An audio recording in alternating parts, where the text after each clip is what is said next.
Dear brothers and sisters in faith, today we delve into a profound and mysterious topic, yet crucial for our understanding of salvation: purgatory. This place of purification, often misunderstood, has its roots deeply embedded in the Holy Scriptures. And as with every revealed truth, it is our duty to explore, understand, and embrace it. Many Christians believe that purgatory does not exist and that it was invented over time. But is this truly the case? Does purgatory really exist? What do the Holy Scriptures tell us?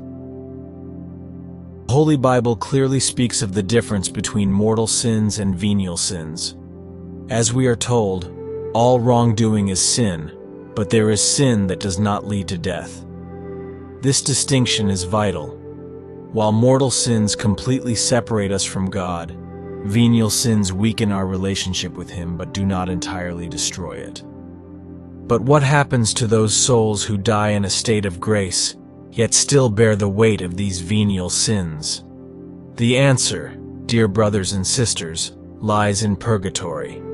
In 1 Corinthians 3:15, it speaks of a man suffering loss and punishment for his sins, yet he is saved through fire. This purifying fire is the fire of purgatory, where souls are purified before entering the glory of heaven. Some might object, arguing that 1 Corinthians 3 speaks only of evil deeds and not of sins. But, as 1 Corinthians 3:17 shows us, the context clearly deals with sins, and those who die in mortal sin and are thus lost. There is no distinction between sins and evil deeds. Both have consequences for the soul. And did Jesus ever speak of purgatory? Jesus did not explicitly mention purgatory as we understand it in Catholic theology. However, there are passages in the Gospels that have been interpreted by Catholic tradition as indirect references to the concept of purgatory.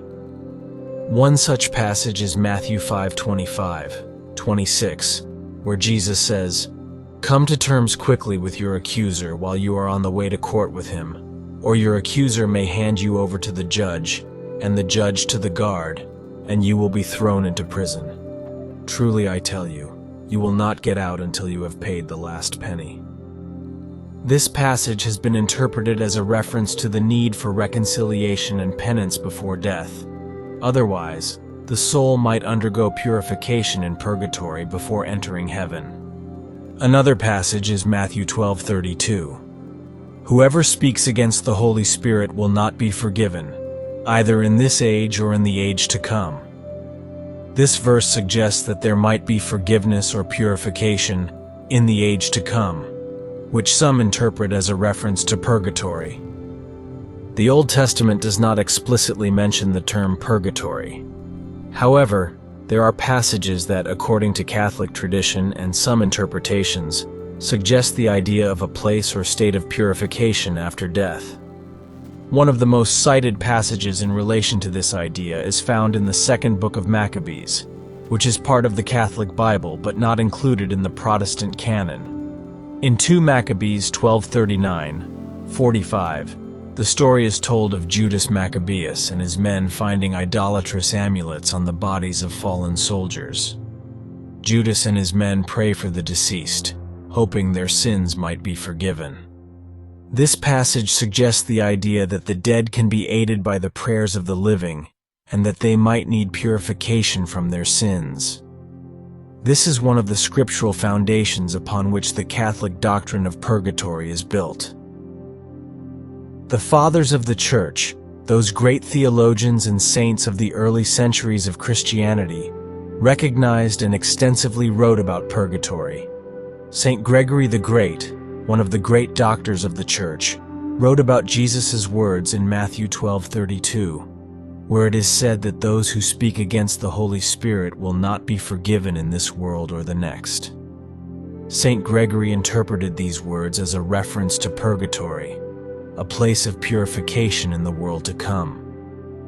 Saint Augustine, another great father and doctor of the Church, wrote that there are some sins that can be purified in this life through penance, but there are other sins that will be purified in purgatory before the soul can enter paradise. Saint Cyprian of Carthage spoke of the necessity of purification through fire, a clear reference to the purifying fire of purgatory.